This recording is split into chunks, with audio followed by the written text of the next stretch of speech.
27 juin 2015, journée chargée au sein de l'Union pour la démocratie et le progrès social, journée marquée par la tenue de l'Assemblée générale de ses représentants internationaux, à savoir l'Irlande, Canada, l'Italie, la France, l'Angleterre, l'Allemagne et les États-Unis.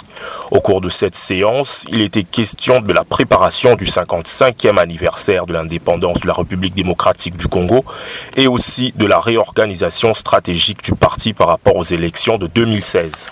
C'est à l'hôtel Pullman à Bruxelles que la cérémonie de la commémoration du 55e anniversaire de l'indépendance de la République démocratique du Congo a eu lieu. Après le mot de bienvenue, Félix Tshisekedi, secrétaire national aux affaires extérieures, a souligné que le dialogue politique prévu au Congo est très important parce que c'est la voie pacifique et que ce processus justifie le combat mené par le parti. Dialogue qui connaîtra une active implication de la communauté internationale afin d'aboutir à une alternance du pouvoir. Félix Tshisekedi a souligné par ailleurs que le choix d'adhérer au dialogue n'est pas une faiblesse, plutôt une voie pour orienter les choses sans pour autant abandonner le combat de l'impérium. Nous allons recevoir le secrétaire national aux relations extérieures. Je crois qu'il a vraiment du pain sur la planche avec l'actualité que nous vivons maintenant.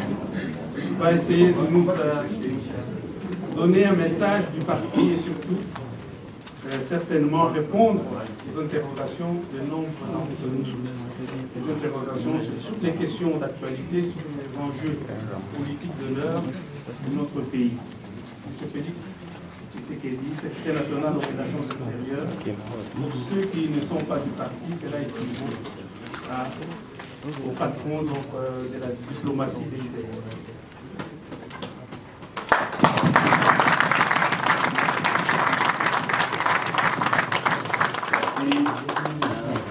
Mesdames, Messieurs, merci, combattantes et combattants, compagnons de la liberté, amis de la démocratie, merci d'être là. Je crois que M.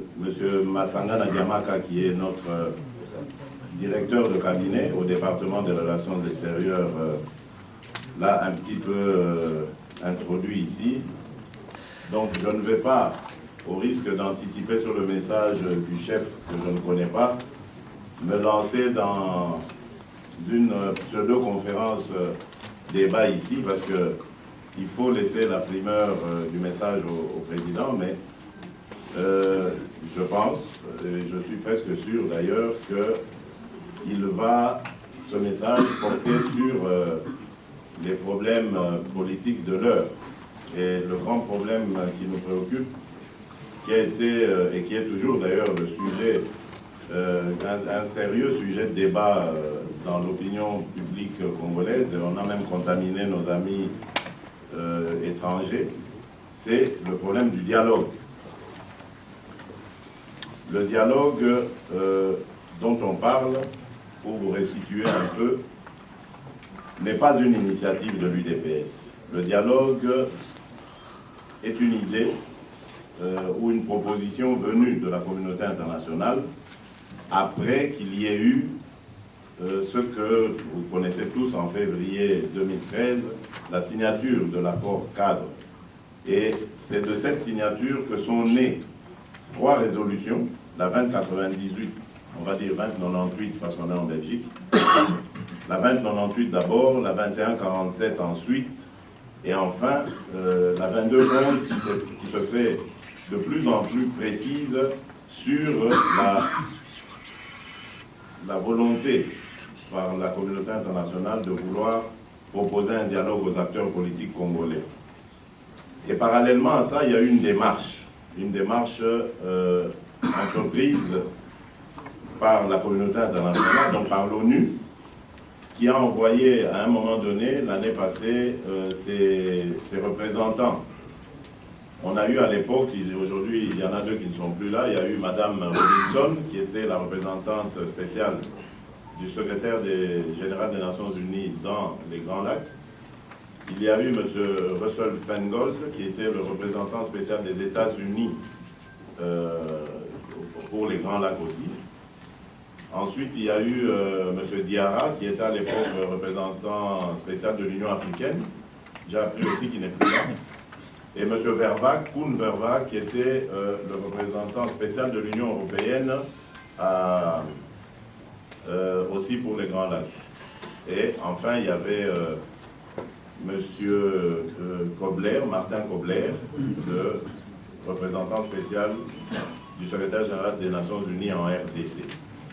Donc c'est suite à plusieurs rencontres entre partis politiques que eux avaient choisis selon leurs critères, à la fois dans l'opposition comme dans le camp de M. Kabila.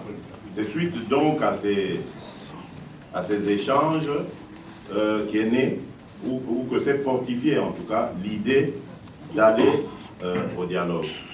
Et nous, à l'UDPS, nous nous sommes dit à un moment donné qu'effectivement, le dialogue était important déjà, parce que c'est une voie d'ailleurs que tout le monde souhaiterait, la voie la plus pacifique de permettre à nos compatriotes de s'exprimer et de se choisir leurs dirigeants.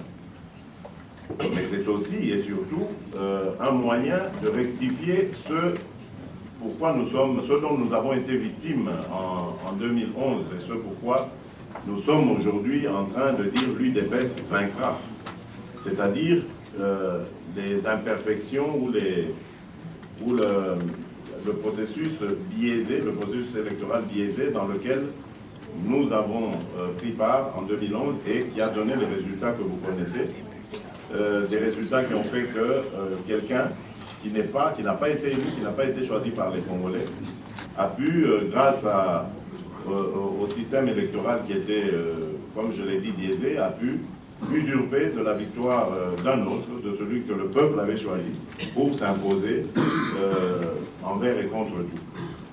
C'est donc pour rejeter, ne plus la revivre, cette expérience, que nous avons accepté cette idée. Ensuite, enfin, c'est aussi parce que la communauté internationale, évidemment, je ne vais pas vous resituer les mêmes termes, mais je crois que dans nos discussions entre quatre murs, il nous a été dit clairement que la communauté internationale s'engagera dans le processus électoral parce qu'elle veut une alternance démocratique au Congo.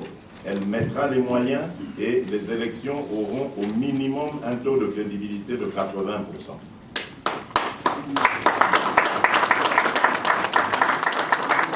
Et donc, devant un tel engagement, on nous a fait comprendre que nous étions libres, tous évidemment, pas seulement les amis, nous étions libres d'accepter ou de rejeter cette collaboration nous offerte par la communauté internationale, mais eux ne vont pas se défiler devant leurs responsabilités.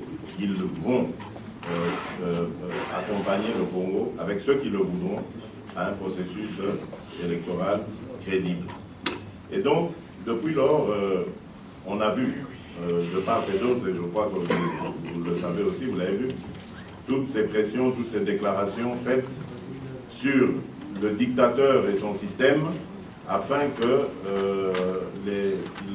libère la voie pour qu'on aille, justement, qu'on puisse aller à ce dialogue et que cela puisse nous permettre de faire avancer le pays. Donc voilà pourquoi je disais, c'est le sujet actuellement qui est dans toutes les bouches et qui est conjugué à toutes les sauces. Je voudrais aussi dire que l'UDPS n'a pas choisi le dialogue par faiblesse. Parce que j'ai entendu ici et là des gens dire oui, mais bon, que devient l'impérium? Pourquoi est-ce que vous voulez parler avec le dictateur? On ne discute pas avec Kabila, etc. Je dis, c'est une position, moi je dirais, de gens pessimistes. À l'UDPS, nous ne sommes pas des défaitistes. Si nous avions parlé à un moment de l'impérium, c'était une expérience, c'était un combat. Et en tant que parti politique, on doit savoir comprendre les enjeux et même savoir comment les aborder. Lorsque, en avançant avec l'expérience de l'impérium, nous rencontrons quelques embûches, il faut, lorsqu'on est des gens responsables, savoir en tirer les leçons et essayer de réorienter les choses. Que visait l'impérium? L'impérium visait à ce que le pouvoir qui a réellement été donné par le peuple congolais à Étienne Tshisekedi revienne à celui-ci. Donc ça veut dire que tant que nous n'avons pas renoncé à chercher le pouvoir pour Étienne Tshisekedi, ça veut dire que nous n'avons pas abandonné ce combat pour l'impérium. Seulement le combat, il a changé de forme. Et en tant que parti politique, nous avons le droit de changer de forme, d'ajuster le tir, de le rectifier le cas échéant. Et c'est ça qui se fait. Nous n'avons pas abandonné l'idée d'installer Étienne Tshisekedi selon la volonté des Congolais à la tête de l'État RDC.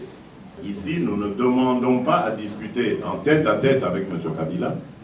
Nous voulons discuter autour de ce pourquoi M. Kabila s'est engagé en signant l'accord cadre d'Addis Abeba, c'est-à-dire autour d'un dialogue sous la conduite ou sous l'égide de la communauté internationale. Celle-ci, la communauté internationale, connaît nos desiderata. Pour avoir discuté avec les uns et les autres, elle a le cahier de charge de chacun et elle peut ainsi être bien habilitée à conduire les débats entre nous. Lesquels débats d'ailleurs, parce que ça effraie certaines personnes lorsqu'ils disent oui, mais vous allez discuter avec le dictateur. Mais en fait, ces débats vont devoir déboucher sur une chose au finish, c'est-à-dire le départ de Joseph Kabila et l'alternance de manière pacifique, sans heurts, sans effusion de sang, ce que nous avons toujours connu jusqu'ici à chaque échéance électorale. Eh bien, nous souhaitons que ça se fasse sans heurts, sans effusion de sang, et pour le bonheur et le bien-être du Congo et des Congolais. Voilà le procès qu'on nous fait injustement, celui de vouloir passer aux choses sérieuses, passer à une alternance dans ce pays, enfin, de manière pacifique et pour le bonheur de nos compatriotes. Je crois que nous devons être fiers d'être de l'UDPS et fiers de défendre cette position. Parce que contre vents et marées, malgré toutes les accusations et injures injustement lancées contre nous, nous tenons le cap parce que nous pensons qu'au bout du compte, ceux-là même qui nous vilipendent aujourd'hui, nous remercieront. Et je sais que le jour où le dialogue aura lieu, je connais un petit peu cette classe politique congolaise, ils vont faire la file pour venir participer à ce dialogue. Et nous qui avons défendu cette idée jusqu'au bout, je suis sûr, comme ça s'est passé à Sun City à l'époque, on va être rejetés parce que les opportunistes voudront saisir l'occasion pour essayer de s'imposer. Et c'est pour ça que je veux dire, ce dialogue, je rassure les uns et les autres, n'est pas une occasion pour nous d'aller dans un gouvernement de coalition avec le camp Kabila ou de convenir d'un glissement, c'est-à-dire d'un dépassement des délais constitutionnels. Tout ce que nous allons entreprendre dans l'entendement de l'UDPS, c'est en conformité avec le respect des délais constitutionnels. On n'est pas partisan d'un dialogue, parce que ça ne se justifie d'ailleurs pas, dans lequel nous irons discuter avec Kabila d'un éventuel prolongement de sa situation. M. Kabila doit partir et le seul intérêt pour l'UDPS, c'est de préserver la sécurité et la stabilité de la République démocratique du Congo. Je vous remercie.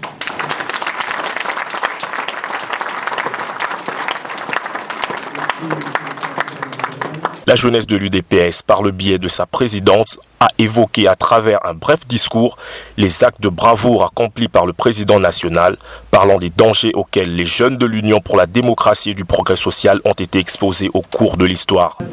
Les petits soucis de santé de celui que nous appelons affectueusement Yatiti ont poussé l'imposteur et l'ennemi de notre peuple à croire que c'était fini. Ils ont oublié que Dieu n'abandonne jamais le juste. C'est pourquoi nous leur disons d'arrêter de chercher un vivant parmi les morts. Yatiti.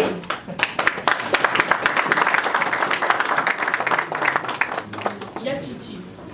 Le jeune vous remercie de l'immense intérêt et de l'attention que vous leur portez depuis de nombreuses années. Chaque fois que le jeune était dans des difficultés, vous les avez toujours montré le chemin et défendu. Vous êtes un modèle pour le jeune congolais en particulier et d'Afrique en général. Au sein du parti, vous avez pesé pour que le jeune soit au centre et bien représenté dans les organes du parti, surtout lors des discussions sur la modification des statuts en 2013. Nous vous en sommes reconnaissants. Combattants et combattants, comme vous le savez tous, dans tous les combats politiques contre la dictature, dans toutes les révolutions, le jeune et les enfants représentent 75% des victimes. Ce qui est aussi le cas pour notre parti UDPS. Le jeune paye toujours un autre tribut. Nous rappelons ici le date de quelques massacres et arrestations. En novembre 2010, au retour du président au pays, Kabila a tué le jeune. De juillet en octobre 2011, accès au serveur central avec le secrétaire général Jacques Machabadi, Kabila a tué le jeune. Le 26 novembre 2011, pendant la campagne électorale à l'aéroport de Djili, Kabila a tué le jeune. En décembre 2011, lors de la prestation du serment de Yachichi, Kabila a tué le jeune. Au niveau de la diaspora, particulièrement en Belgique, lors de différentes manifestations, il y a eu des arrestations arbitraires et humiliations de nos amis de la part de la police belge. Le 20 janvier 2015, la modification de la loi électorale, Kabila a tué le jeune. Le jeune de l'UDPS profite de cette occasion pour rendre hommage à nos amis tombés et exigeant la libération immédiate et sans condition de tous les combattants détenus dans tous les cachots de la République. Combattantes et combattants. L'UDPS étant un parti non violent et démocratique, l'unique arme que possède l'UDPS, c'est le texte et le dialogue. C'est pourquoi le jeune soutient avec force le dialogue tel que prévu par la résolution 2098-22-11 et soutenu par le parti.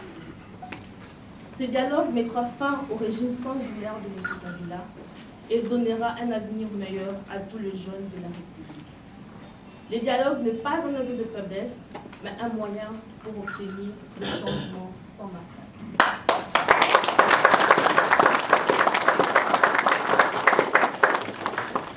Le sang a assez coulé en RDC. Si les autres disent que Kabila peut Dioté, nous les jeunes nous disons Kabila peut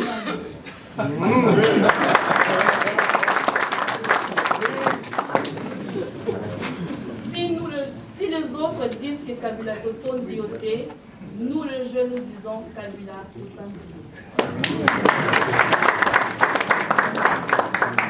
Combattantes et combattants. La jeunesse, c'est l'avenir. La jeunesse, c'est l'énergie. La jeunesse est une richesse. Une jeunesse non formée ou mal formée, non éduquée, non encadrée, constitue un grand danger pour toute institution.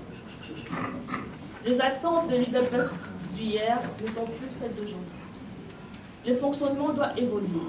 Un parti politique ne reste pas statique. Il doit vivre avec son temps, avec les réalités de terrain. Nous espérons que le futur congrès en tiendra compte. Nous profitons de cette occasion pour interpeller nos cadres du parti.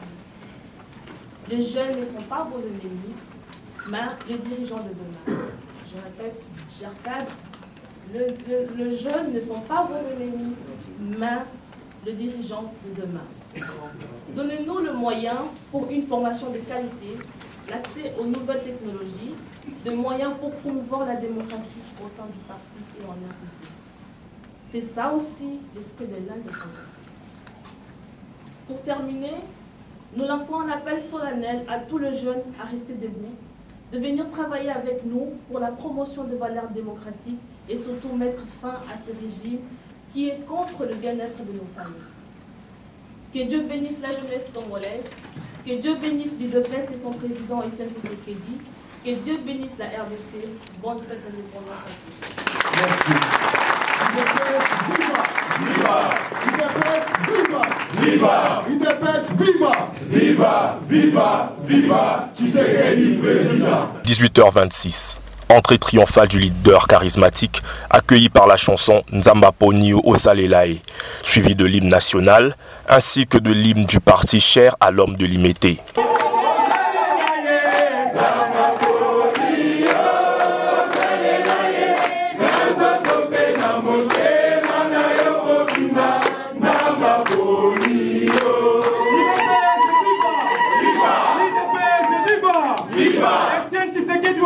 Lumumba, viva! Viva! Viva! Viva! Tshisekedi, président! L'IDPS, viva! Viva! l'IDPS, viva! Viva! Etienne Tshisekedi Lumumba, viva! Viva! Viva!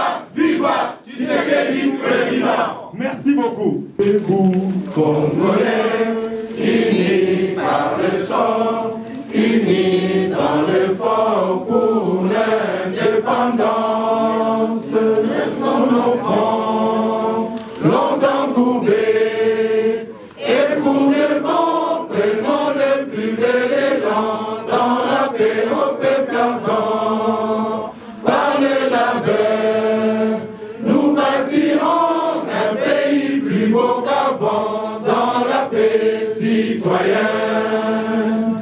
Entonner l'hymne sacré de votre solidarité, fièrement saluer l'emblème d'or de votre souveraineté. Congo, don béni Congo, des aïeux Congo, au pays Congo, bien-aimé Congo, nous peuplerons ton soleil, nous assurerons ta grandeur. 30 juin au doux soleil, 30 juin du 30 juin, jour sacré soit le témoin, jour sacré de l'immortel, serment de liberté, et nous léguons à notre postérité pour toujours.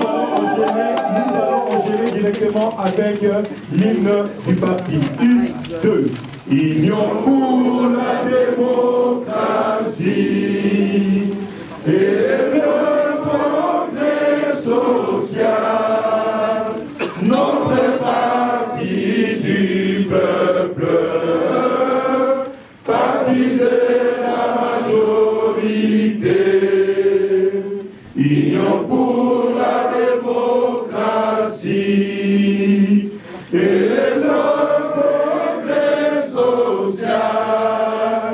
Notre parti du peuple, parti de la majorité. UDPS, UDPS, UDPS, UDPS, UDPS, UDPS, UDPS vaincra des noms bons. UDPS, UDPS, UDPS,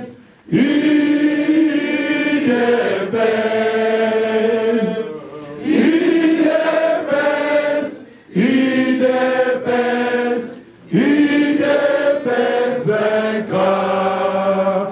Et vous combattants de l'UDPS,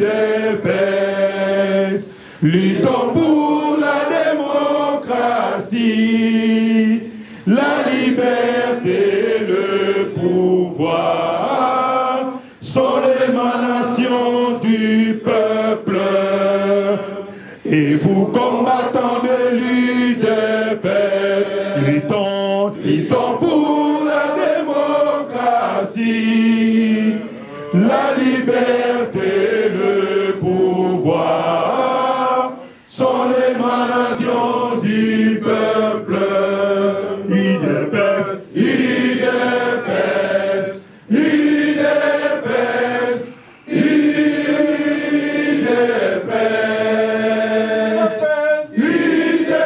UDPS, UDPS, UDPS vaincra. Bon. UDPS, UDPS, UDPS, UDPS,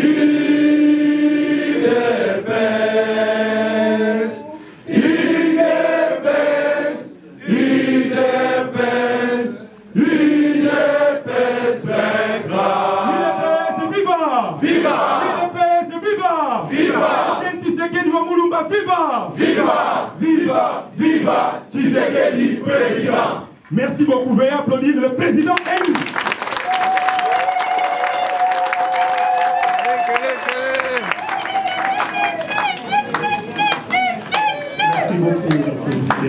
À cette cérémonie se joignait aussi la présentation du livre « Le peuple d'abord », un livre consacré à Étienne Tshisekedi. Le livre est réparti en 11 chapitres.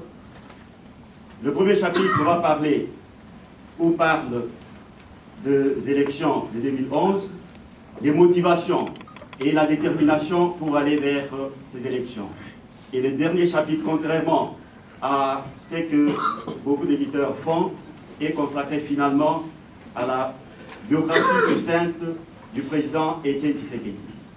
Je vous demanderai de commencer par lire pour comprendre l'homme qui se cache derrière cette personnalité d'État, cet illustre homme d'État politique congolais et africain. Au bout de votre lecture, vous comprendrez pourquoi nous avons pris cette décision. Voulez-vous connaître le secret du président Étienne Tshisekedi? Oui. Vous voulez connaître le secret qui se cache derrière la personne d'Étienne Tshisekedi? Oui. Venez prendre ce livre, lisez-le et vous comprendrez. Enfin, le moment tant attendu, la figure de proue de l'opposition congolaise devait prendre la parole. Et il l'a fait, en commençant par souhaiter un bon 55e anniversaire d'indépendance à tout le peuple congolais. Il a tenu à enlever toute ambiguïté pour la participation de l'UDPS au dialogue prévu en une phrase très brève. Les compatriotes auxquels je me suis adressé dans un communiqué que va vous lire après moi le docteur Ilunga. Ce qui nous ressemble ici, d'abord, c'est le 55e anniversaire de l'indépendance de notre pays, la République démocratique du Congo. Et c'est ainsi, à ce titre-là, que je vous adresse tous et toutes mes voeux de bonne fête, de bon anniversaire. Merci.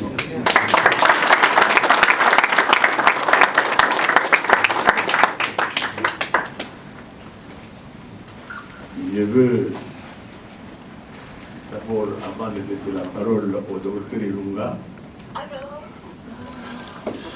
je veux vous dire une petite chose. On a épilogué autour du verbe de mot dialogue. Dialogue, c'est un principe qui est inscrit dans nos coutumes. Tout le monde le sait. Et quand il y a un conflit dans une communauté, on se trouve à une table et où on dialogue jusqu'au moment où l'on trouve la solution. Ce n'est pas un effet ou une faiblesse de notre part, parce que le tout finira par le peuple, parce que si jamais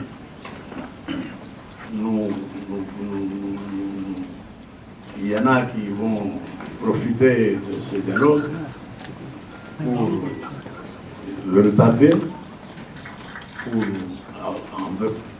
cacher le calendrier caché. Nous allons d'abord faire appel au peuple qui prenne ses responsabilités.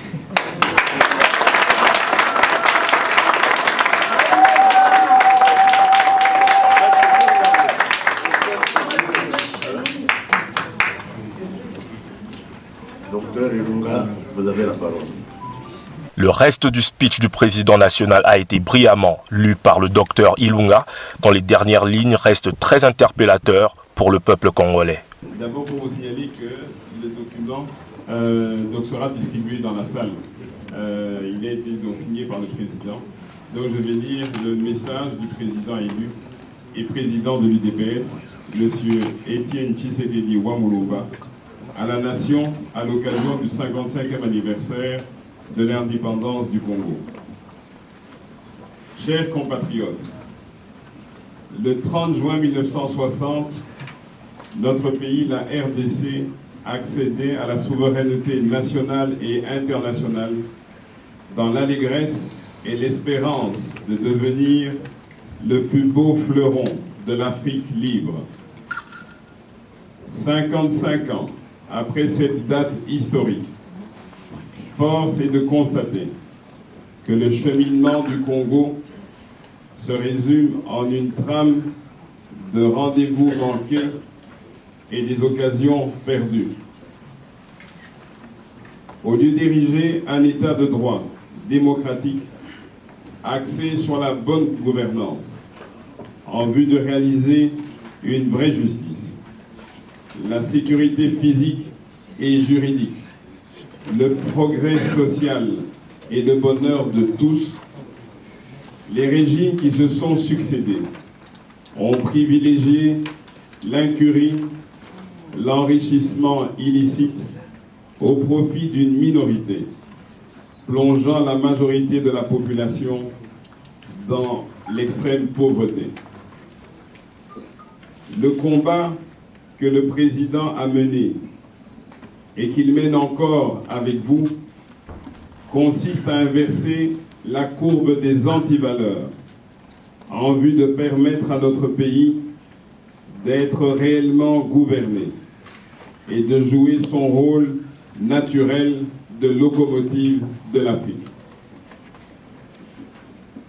Chers compatriotes, à la présidentielle du 28 novembre 2011, dans un sursaut patriotique, vous avez tous porté le président Étienne Tshisekedi par vos suffrages à la magistrature suprême de notre pays, pour qu'ensemble, nous puissions refonder l'État congolais, rebâtir son économie et recréer les conditions d'une vie meilleure pour tous.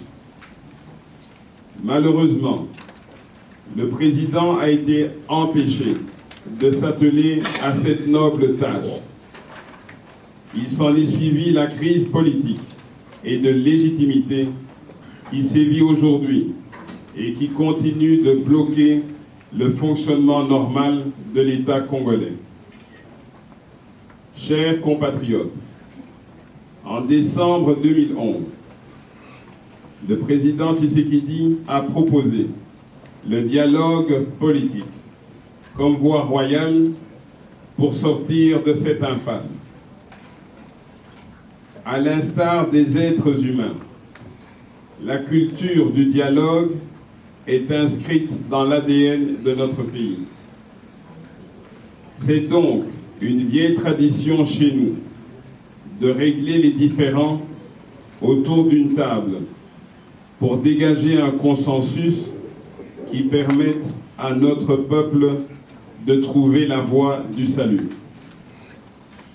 Chers compatriotes, à l'occasion de la célébration ce jour du 55e anniversaire de notre indépendance, le devoir impose au président Tshisekedi de lancer un appel pressant aux partis en présence, à savoir le camp du changement et celui du pouvoir par défi, de se retrouver rapidement sous la médiation internationale, conformément à l'accord cadre d'Addis Abeba et les résolutions subséquentes du Conseil de sécurité de l'ONU, en vue de se parler et de trouver ensemble une solution durable à l'actuelle crise politique.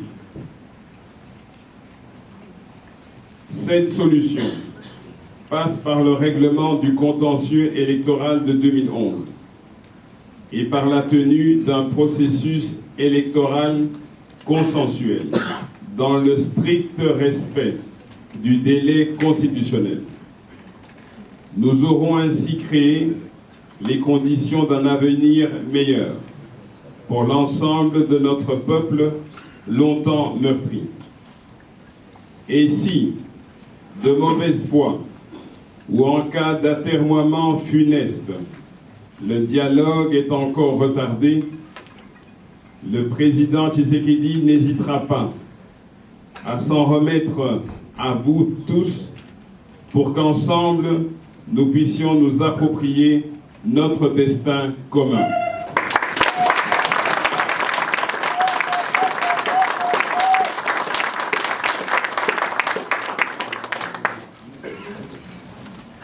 Chers compatriotes, qui n'est pas révolté qu'en dépit de nos immenses richesses, la majorité des personnes vivant dans l'extrême pauvreté dans le monde, selon la Banque mondiale, se trouvent en République démocratique du Congo.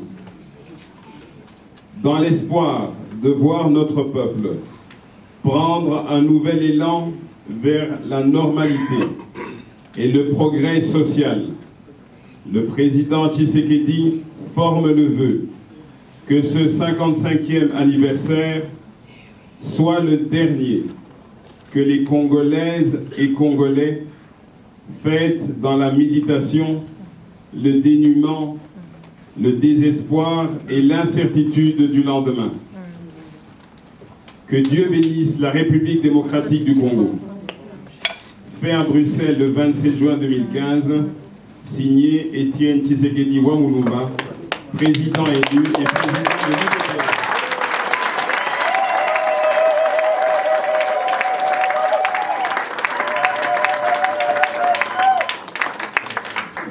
Le mot de la fin était réservé au président, qui a remercié les nombreux participants tout en rappelant à la séance la participation de son parti au dialogue.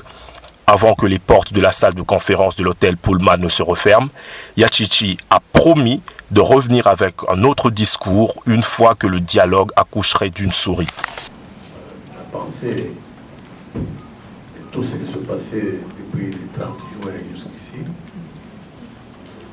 et abandonner vos occupations pour vous réunir ici et faire tout ce que vous avez fait. Cela mérite beaucoup de félicitations de ma part et je vous en remercie. D'autre part, comme nous avons pris la décision de dialoguer, attendons le lendemain, comme je vous ai dit, une fois que au dialogue, il n'y a pas de succès et on retrouvera ici pour que nous puissions tenir un autre discours.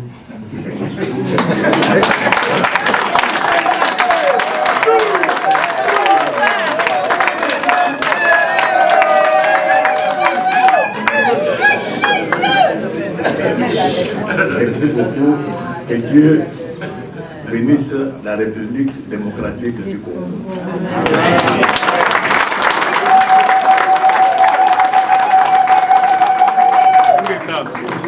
Au sortir de cette conférence, notons aussi que quelques réactions s'en sont suivies. Vos impressions par rapport à l'organisation de cette manifestation d'aujourd'hui, vu que vous êtes le représentant du parti ici, quelles sont vos impressions par rapport au déroulement de l'événement? La première impression, c'est vraiment le plaisir de voir que les combattants sont toujours debout, que tous les Congolais sont encore derrière notre président. Et donc la joie transparaît sur les visages de tous ceux qui ont été là. Et apprendre qu'il y avait encore au moins 100 personnes en dehors qui n'ont pas pu accéder à la salle, ça fait chaud au cœur. Ça veut dire que la flamme est encore allumée et personnellement je suis content de l'organisation et j'espère que ça va continuer. Merci. Bonjour Monsieur Paul Kabaï. Bonjour. Oui, nous voudrions savoir, en tant que témoin de l'indépendance, nous voudrions savoir quelles leçons à tirer pour pallier à la situation actuelle de la République démocratique du Congo en son 55e anniversaire d'indépendance. Je pense que la leçon est simple. Autant la lutte pour l'indépendance a été une conquête de l'indépendance des droits fondamentaux de l'homme pour le peuple congolais, autant temps, comme j'ai dit, il faut poursuivre la lutte de conquête. Aujourd'hui, nous sommes en phase de rejet total des symboles, des faux symboles mis en place au Congo. En ce qui me concerne, le peuple doit se mobiliser afin de pouvoir, dans l'union, dégager la République de toute imposture et de toute usurpation. Merci beaucoup. Bonjour, monsieur Bertrand Kabongo. Bonjour, monsieur. Quelles étaient les motivations pour la rédaction de ce livre et pourquoi avoir choisi M. Etienne Tshisekedi comme acteur principal dans cet ouvrage? D'abord, le choix de M. Etienne Tshisekedi se justifie parce que depuis qu'il s'est lancé en politique, son combat c'est pour l'avènement d'un état de droit. Il est considéré, et même par ceux et celles qui ne partagent pas ces mêmes idéaux politiques, comme étant le père de la démocratie congolaise. C'est ce qui a justifié notre choix de M. Etienne Tshisekedi. Quant à la question pourquoi, quelles sont les motivations, comme je le disais dans la salle, c'est d'abord, informer le peuple congolais et les former. Parce qu'il y a beaucoup de personnes qui ne connaissent pas le combat d'Etienne Tshisekedi. Et c'est depuis 83, le jeune de 83 aujourd'hui a pratiquement 32 ans. Et ces jeunes qui n'ont pas participé au combat de l'UDPS, qui ne connaît peut-être pas Etienne Tshisekedi, qui le connaît à travers les médias ou à travers les commentaires négatifs de ceux et celles qui ne partagent pas ces idéaux, vont se mettre en doute, à se demander mais qui est cet homme? Alors il fallait qu'on essaie d'aller lui poser les questions pour que, à travers ce livre, les jeunes le découvrent son combat et comprennent pourquoi il est si déterminé à arriver à l'avènement d'un état de droit. Merci. Okay, je vous remercie.